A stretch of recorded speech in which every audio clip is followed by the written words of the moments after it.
नमस्कार मेरे प्यारे दोस्तों, मैं हूं आपका होस्ट शेफ धीरज। आज इस वीडियो में हम लोग बात करने वाले हैं एग्जाम्स के बारे में। किस प्रकार से आप अपने एग्जाम्स की तैयारी करोगे, मैं आपको बताने वाला हूं। एग्जाम कोई भी हो, ठीक है, स्पेशली अगर मैं होटल मैनेजमेंट स्टूडेंट की बात करूं तो वो कभी भी अपने एग्जाम को इतनी सीरियसली नहीं लेते, ठीक है। 90% केस यही है, बट एक्चुअल में उनको उस चीज़ को सीरियस लेना चाहिए, क्योंकि जो भी वो प्रिपेयर कर रहे हैं, जो भी उनके एग्जाम में आने वाला है, वही बाद में उनकी रियल और प्रैक्टिकल लाइफ में अप्लाई होने वाला है। या फिर अगर आप ऑलरेडी जॉब पे भी हो, ठीक है, और अगर आप किसी भी प्रकार का एग्जाम प्रिपेयर कर रहे हो। एग्जाम प्रिपेयर करने का मतलब क्या होता है कि भाई अगर कहीं आप ट्रायल पे जा रहे हो, ठीक है, या फिर अगर आपके वीज़ा के इंटरव्यू हैं, उसको भी आप एज अ एग्ज़ाम ले सकते हो। हर कुछ ज़िंदगी में एग्ज़ाम ही है हमारा, और उस एग्ज़ाम को हमको पास करना होता है। कुछ पॉइंट्स मैं यहाँ पे आपको बताने वाला हूँ जो कि आप यूज़ कर सकते हो अपनी एग्ज़ाम की प्रिपरेशन के लिए।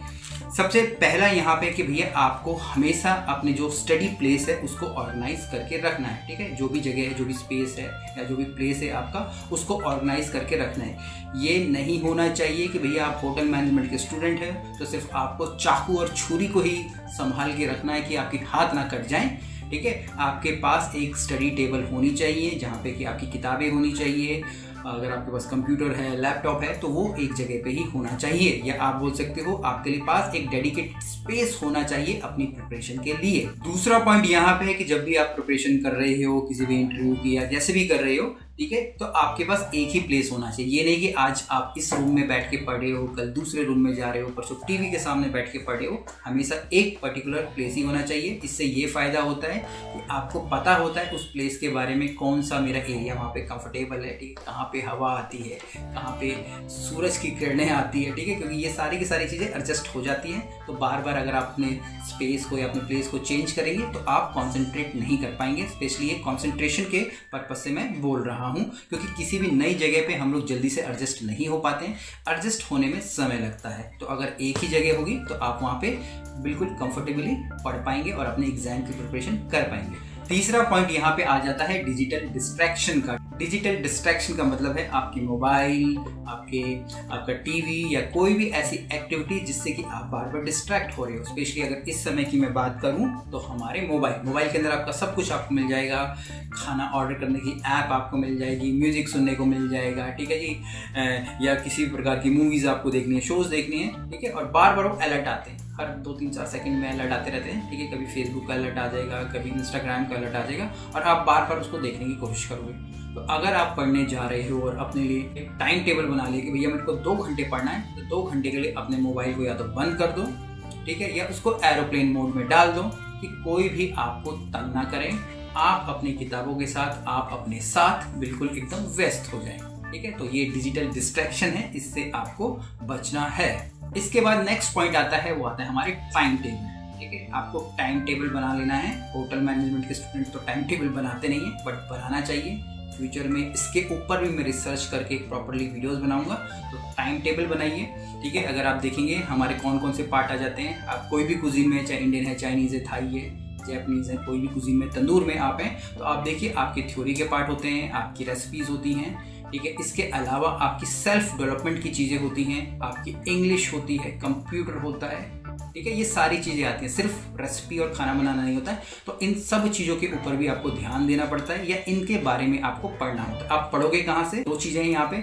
या तो हमारी आप जो बुक्स हैं उनका यूज़ कर सकते हैं, नीचे डिस्क्रिप्शन में नंबर मिल जाएगा, आप वहाँ से ले सकते हैं। या फिर अगर आप देखेंगे हमारे पास ढेर सारी प्लेलिस्ट है, कॉमिक सीरीज से रिलेटेड है, ठीक है, मोटिवेशन से रिलेटेड है, या फिर बिजनेस से रिलेटेड है। जो भी कुछ आपको सीखना है आप वहाँ पे भी उनको देख के सीख सकते हैं। इसके बाद नेक्स्ट पॉइंट आता है, जो भी चीज़ें आप पढ़ रहे हैं या कहीं से देख रहे हैं, उनके शॉर्ट्स नोट तैयार करना।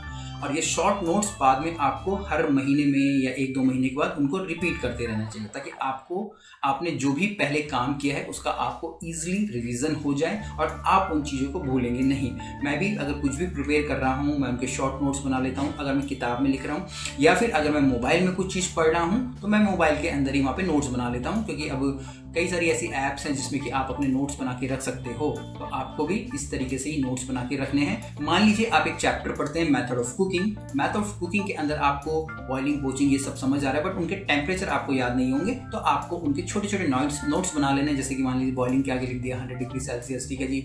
ऐसे आपने पोचिंग के आगे लिख दिया, रोस्टिंग के आगे लिख दिया। इससे क्या होगा, इससे आपको जो उनकी डेफिनेशन है वो तो याद रहेंगी, साथ साथ उनके अंदर जो भी टेम्परेचर बताए गए हैं वो भी आपको याद रहेंगे। क्योंकि सेम चीज अगर आप छोटी छोटी डायरी में लिख रहे हैं तो आप सेम उनको कभी भी बाद में दोहरा सकते हैं, या फिर सेम उसको किचन में भी लेके आप जाके लोगों के साथ आप डिस्कस कर सकते हैं।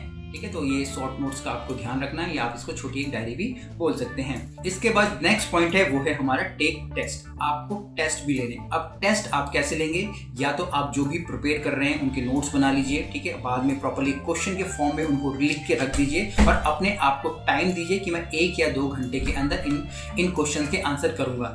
या फिर आपके जो भी सीनियर्स हैं आप उनसे बात कीजिएगा कि भैया मेरे आप ये एग्जाम लीजिए, ठीक है, और उसके बाद मुझे उसमें मार्किंग दीजिए कि मेरे को कितने मार्क्स इसमें मिल रहे हैं। या फिर अगर आप चाहें तो हमसे भी कनेक्ट कर सकते हैं। हम भी सोच रहे हैं इस तरीके के एग्जाम्स निकालना, ठीक है, जिसमें कि आप लोग जो हम क्वेश्चंस आपसे पूछेंगे उनके आप आंसर करोगे और हम लोग आपको वहाँ पे ग्रेडिंग या फिर आपको मार्क्स देंगे। नीचे कमेंट करके बताना इस तरीके की चीज़ें हम लोग स्टार्ट करें या ना करें।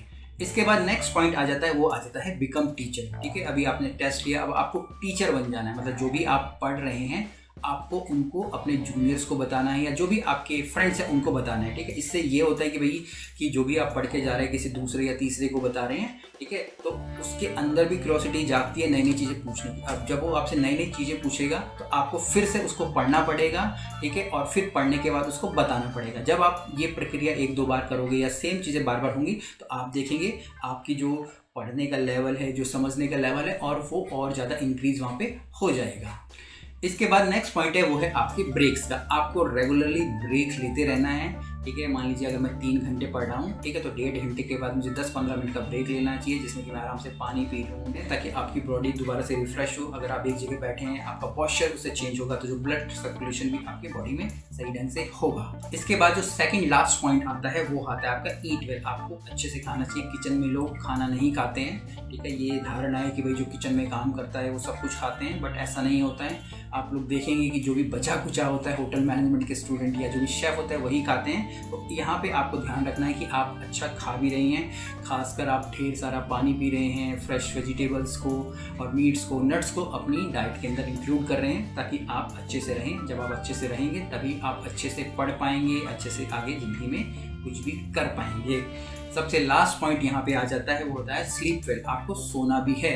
अगर आपके पास 10 घंटे हैं, ठीक है, तो एटलीस्ट आपको एक दिन के अंदर 8 घंटे तो सोना ही है। बाकी समय आप कुछ भी करें, अगर आप सही से सोएंगे नहीं तो जो बाकी की आपकी एक्टिविटीज़ है, चाहे आपकी ड्यूटी पे अगर आप जा रहे हो या पढ़ाई भी कर रहे हो, उनको आप प्रॉपर ढंग से नहीं कर पाओगे। तो ये सारे के सारे पॉइंट्स जो लगभग 10 पॉइंट्स से मैंने आपको बताए। किसी भी एग्जाम की प्रिपरेशन कर रहे हैं, चाहे एंट्रेंस एग्जाम जाना है, फूड ट्रायल जाना है, या किसी भी प्रकार का एग्जाम हो, तो आप ये यूज़ कर सकते हैं। आप मुझे बताइएगा कि आपको ये टिप्स कैसी लगी, नीचे कमेंट करके, या फिर जैसे मैंने बोला बुक्स आप लेना चाहते हो तब भी आप हमसे कनेक्ट कर सकते हो। कुछ भी क्वेश्चंस हो, कमेंट्स हो, हमें जरूर लिखिएगा। फिर मिलेंगे एक नए वीडियो में, तब तक के लिए जय हिंद।